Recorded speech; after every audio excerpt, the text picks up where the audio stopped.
Salamlar deyirəm hamıya.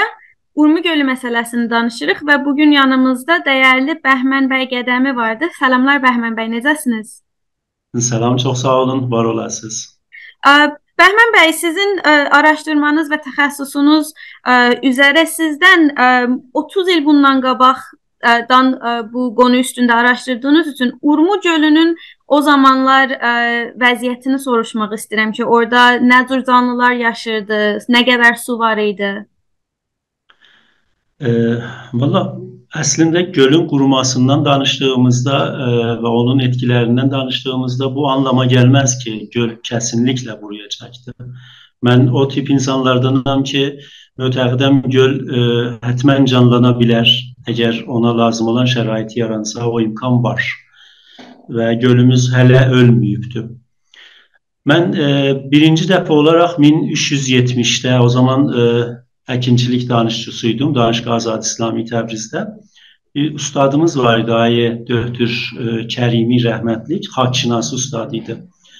Ben ilk defa ondan eşittim ki Urmiye Gölü'nün quruma ehtimalı var ve bu quruma təhdidi var.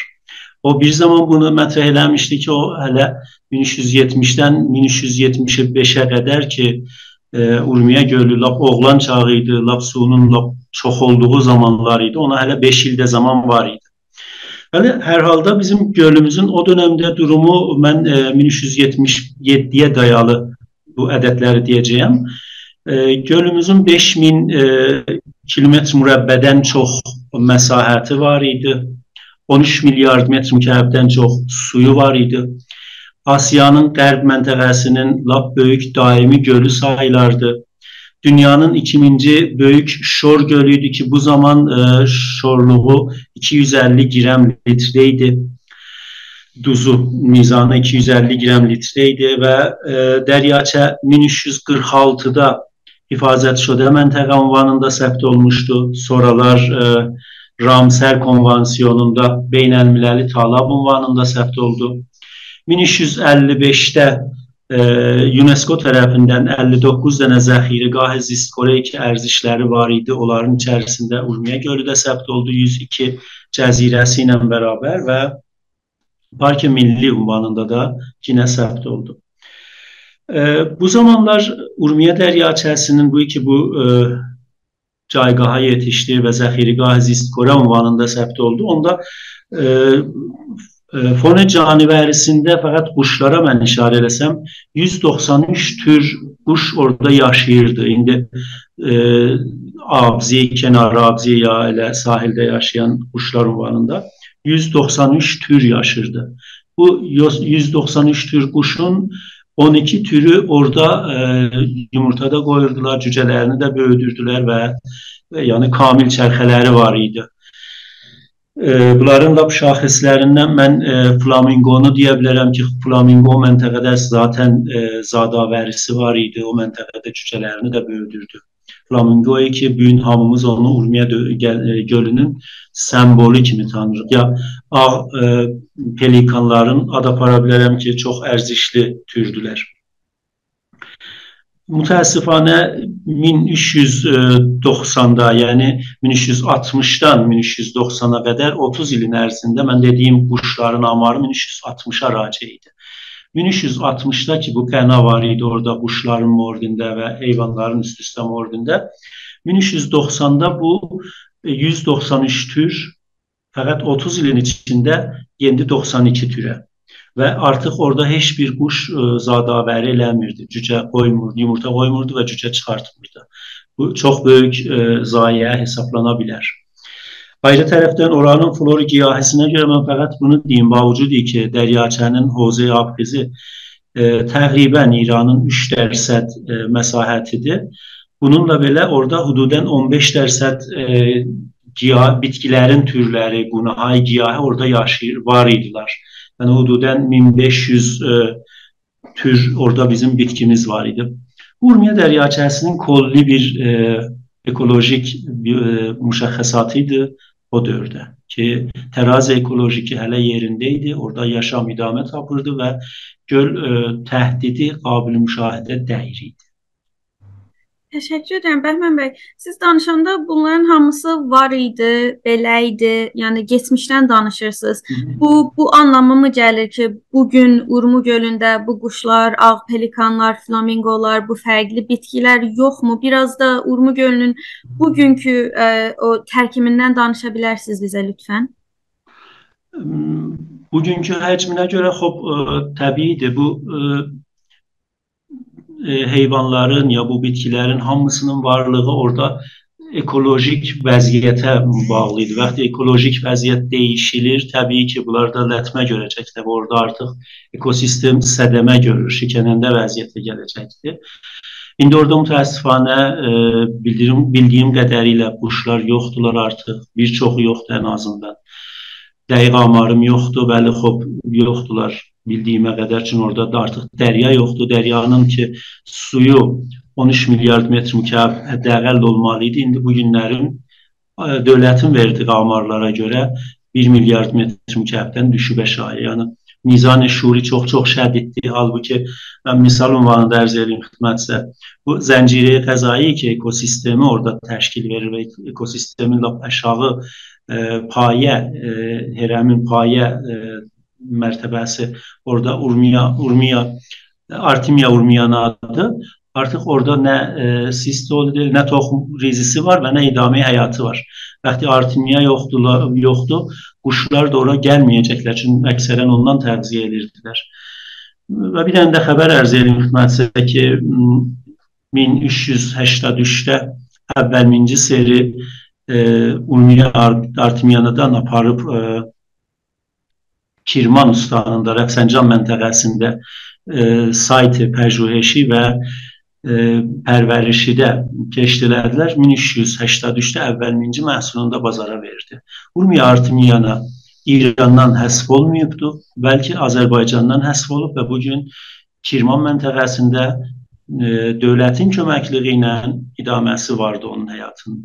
Olsun ki, bir seri xəbərlər var idi, mən gedib bazlıq eləməmişəm özüm ki, Əcəbşir və Miyandaq məntəqəsində bəxşi xüsusi öz sərmayəsi ilə Urmiya Artemiyananı təksir edir. Urmiya Artemiyan təğzi, abzilərdə çox ərzişli var və bir seri sənaye, məsələn, sənaye rəngrəzidə çox dəyərli bir varlıqdır.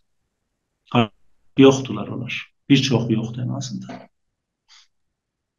Bəhmən bəy, bu ekosistemin dengesinin bozulması və orada yaşayan canlıların olmaması və özəlliklə sizin təxəssüsünüz əkinçilik olduğu üçün Urmu gölünün indi çox pis vəziyyətdə olmasının o ətraf mühitdə olacaq torpaq, hava və su və artıq orada əkinçilik mümkün olacaqmı, olmayacaqmı haqqında soruşmaq istəyirəm və bu etkilərinin orada yaşayan insanlar üzərində, onların həyatları üzərində nə cür təsirləri olacaqdır sizcə?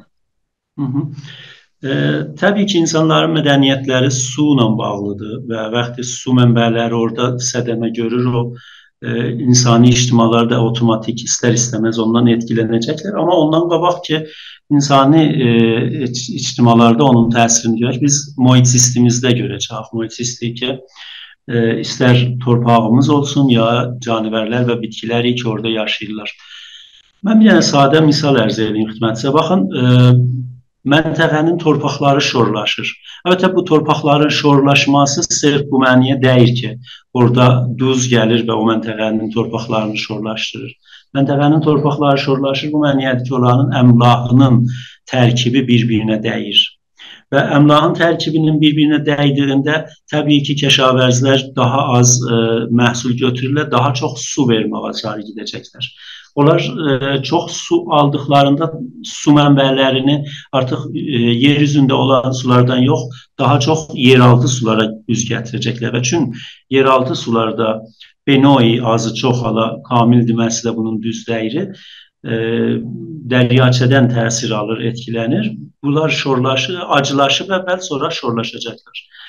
Bu şorlaşma nəticəsində nə qədər biz yer altından şor su daha çox çəkib töksək torpağın üzünə ki, torpaqda şorluq yuyulsun, getsin aşağıya da bizə imkanı keşt versin, dərvaqə torpağın ömrünü azaldırıq, keşavərzimizi şəkənəndələşdiririk.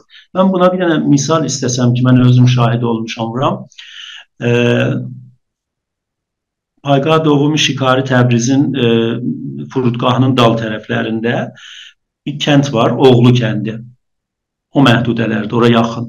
Oğlu kəndində torpaqlar o qədər qəvi torpaq deyil. Torpaqlar nisbətən şorlaşmağa sarı gedir və pərsudə torpaqdırlar. Torpaqlar bir cür torpaqdır ki, artıq təbanlarını və təğziyə imkanları çox zəifləşibdir bitkilərə. Bunlar hər il sel gələn fəsillərdə selləri hidayət elərlər öz torpaqlarına ki, o torpaqlarından şorluq yığılsın, gitsin əşaya. Nəticədə onlar eləyə bilsinlər, yine təkrar əksinlər. Bu tabi bir həddəçən müəssirdir. İndi illər boyunca bu işi görürlər. Amma uzun müddətdə ki, mənabə su özü azalacaqdır. Azaldıqda bunlar o yumaq imkanı olmayacaq və yuduqları su artıq özü şorlaşmış suya sarı gidir. Yəni acılaşır və şorlaşmağa gedir.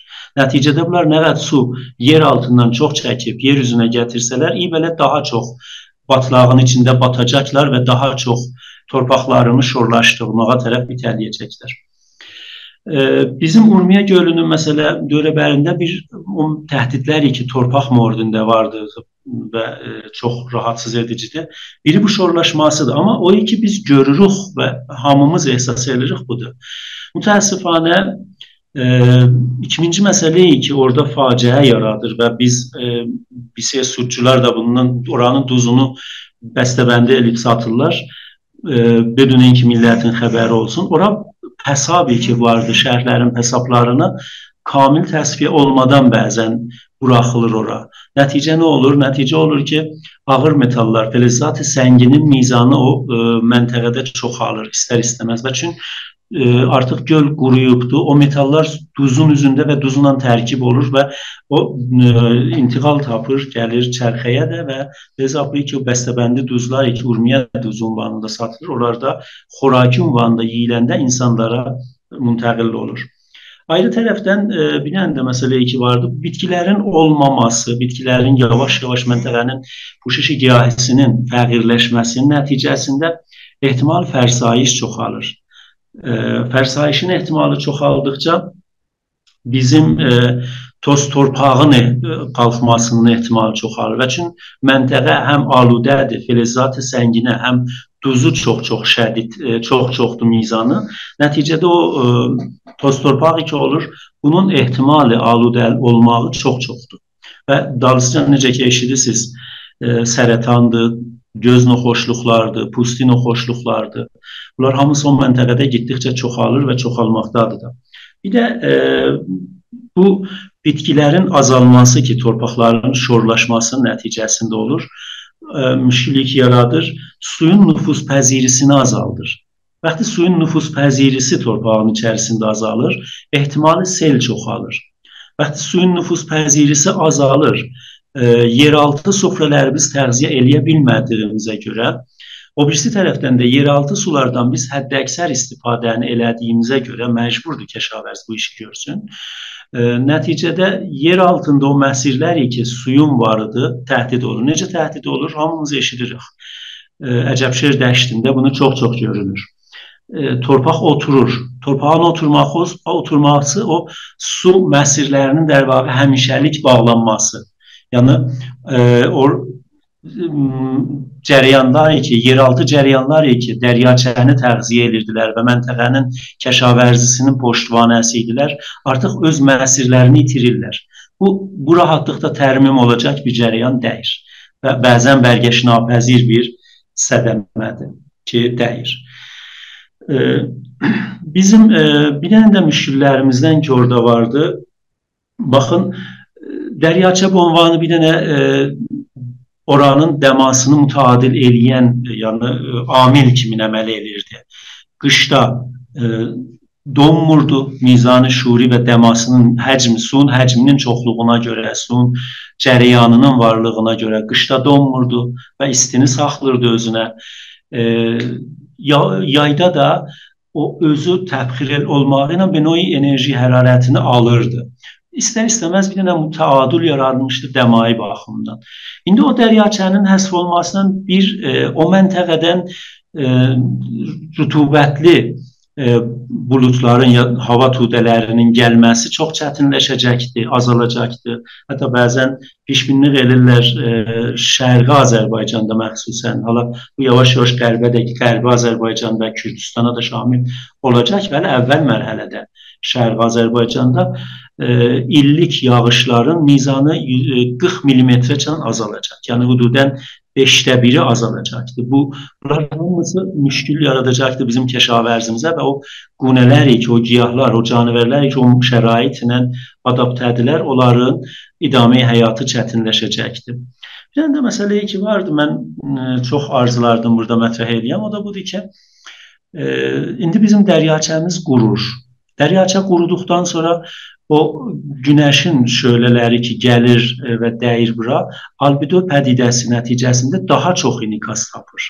Vaxtı inikas tapır, istər-istəməz bu da bir amil olacaqdır havanın qızışmasında. Yəni bir ayrı mənfi amil daha da oradan gələcəkdir, suyun həsfi ilə. Yəni tülküsü buna demək istəyirəm ki, o şərait 2360'da heyvanlarımıza var idi. O amar heyvanlara, giyahlarımıza, bitkilərimizə verilirdi. Artıq onların heç biri ya yoxdular, ya da olmaqları çox çətin olub. Ekosistem məntəqə dəyişilməkdədir. Mütəadil bir məntəqədən biyabani məntəqəyə dəyişilməkdədir. Biyabani şur və təqribən layəmzər əkilməz. Çox təşəkkür edirəm Bəhmən bəy, bütün bu bilgiləri və Urmu gölünün keçmişini, bugünü və gələcəyini bizimlə paylaşdığınız üçün.